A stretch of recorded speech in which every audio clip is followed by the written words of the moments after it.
Old world versus new world monkeys, the craziest ocean crossing in evolution. Imagine this, you are a small monkey living in Africa around 30 million years ago. There are no boats, no navigation, no idea what an ocean even is, and yet your descendants will end up in South America, separated by the Atlantic Ocean. How is that possible? Today, we are going to explore one of the most unbelievable stories in evolution, the story of old world monkeys versus new world monkeys, and how a few lucky monkeys may have crossed an entire ocean on floating forests. This is the nerd, and this is the story of chance, geography, and evolution doing something absolutely insane. Today, monkeys are divided into two big groups. The old world monkeys live in Africa and Asia. Examples are baboons and langurs. They often sit upright, walk on the ground, and look strangely human, whereas New World monkeys live in Central and South America. Examples are capuchins, howler monkeys, and spider monkeys. They live in trees, they swing effortlessly, and many have long curling tails. They look different, they behave differently, they even see the world differently. But once upon a time, they were one single lineage. This is the world as it looked 30 million years ago.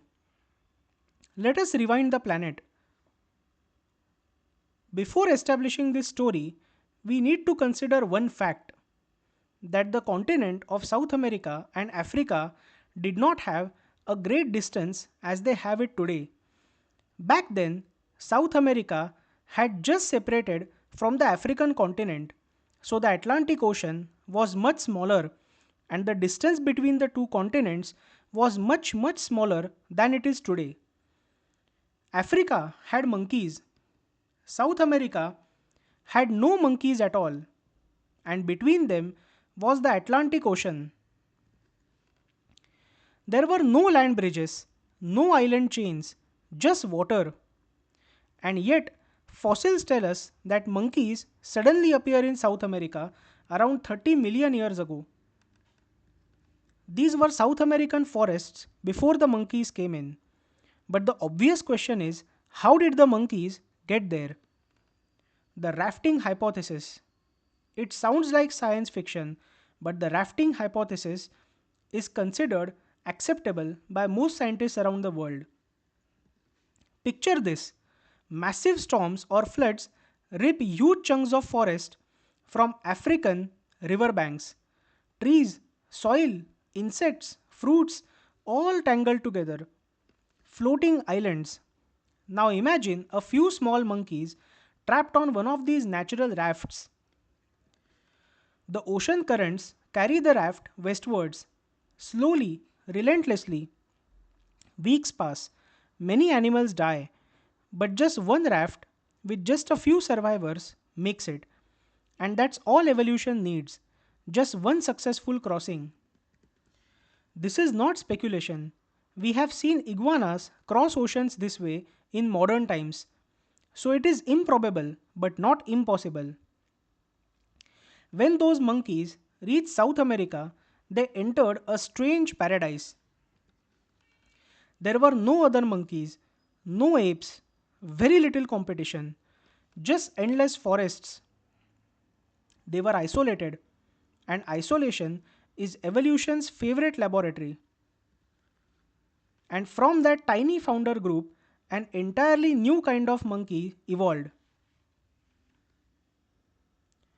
New World monkeys adapted to life almost entirely in trees. Their greatest innovation was the prehensile tail, a tail that can grip branches, support body weight, act like a fifth limb. No old world monkey has this. They also evolved wide sideways facing nostrils, smaller bodies, incredible agility, and unique color vision patterns. They became acrobats of the rainforest. And back in Africa and Asia, evolution took a different path. The environment was harsher. There were open grasslands, large predators, and more competition. Old world monkeys adapted by spending more time on the ground, developing larger bodies, and becoming socially complex. Now, they have narrow, downward facing nostrils, no prehensile tail, sitting pads for upright posture, and more advanced color vision. They became generalists, adaptable, strategic, and resilient.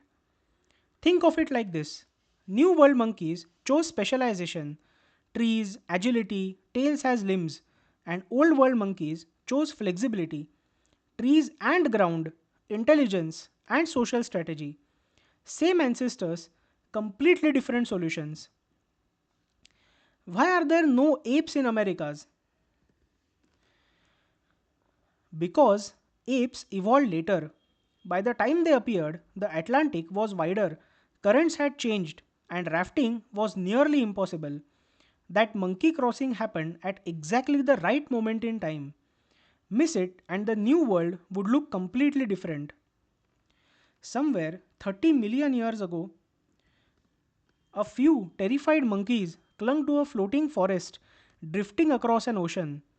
They did not know that they were colonizing a continent, creating a new branch of primate evolution, or changing the future of life forever. Every howler monkey's roar, every capuchin's cleverness, and every spider monkey swinging today is an echo of that one impossible journey. Evolution doesn't plan, it experiments, and sometimes, against all odds, it succeeds. If you enjoyed this story of deep time and evolutionary madness, subscribe to The Nerd before the universe is far stranger and far more beautiful than we are usually told. Thank you so much for listening.